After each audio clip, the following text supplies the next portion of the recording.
သူတော်ရဲ့မယားနဲ့ဆက်ဆံတဲ့ပုဂ္ဂိုလ်ဟာအချက်၄ချက်ကိုသွားညှိနိုင်တယ်ချက်၄ချက်နဲ့သွားညှိမယ်တဲ့ပရဒရာကံကျူးလို့ရင်အချက်၄ချက်နဲ့သွားညှိမယ်နံပါတ်၁ကအပုညလာပါ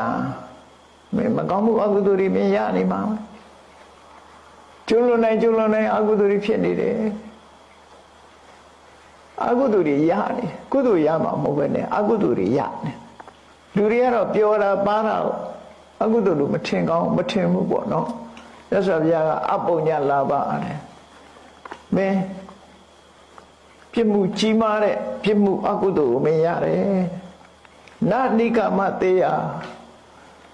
သူတော်ဘာရဲ့အိမ်တော်ဘက်နဲ့သွားပြီးပြစ်မှားတယ်ဆိုတာ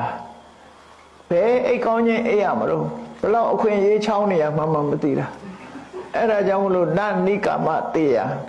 စိတ်တိုင်းရလည်းမအိတ်ရဘူးတဲ့ဒါမြတ်စွာဘုရားလက်တွေ့ကိုဟောတာနော်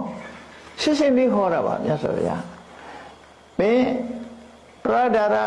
ကိစ္စရီဆက်လုံးနေမယ်ဆိုရင်အကုသိုလ်တွေရနေမယ်အိတ်ကောင်းချင်းလည်းမအိတ်ရဘူးနေတံတတ္တိယံမင်းသူတွေကကဲ့ရဲ့ရှုတ်ချတာတတ္တိယနိရိယစရုဋ္ဌငရဲရောက်ဖို့ကမင်းစတုဋ္ဌပဲဒီ၄ချက်တော့မင်းရင်ဆိုင်ရလိမ့်မယ်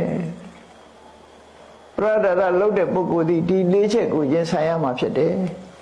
အကုသိုလ်ရခြင်းအိတ်ကောင်းခြင်းမအေးရခြင်းလူတကာရဲ့ကဲ့ရဲ့ရှုတ်ချမှုကိုခံရခြင်း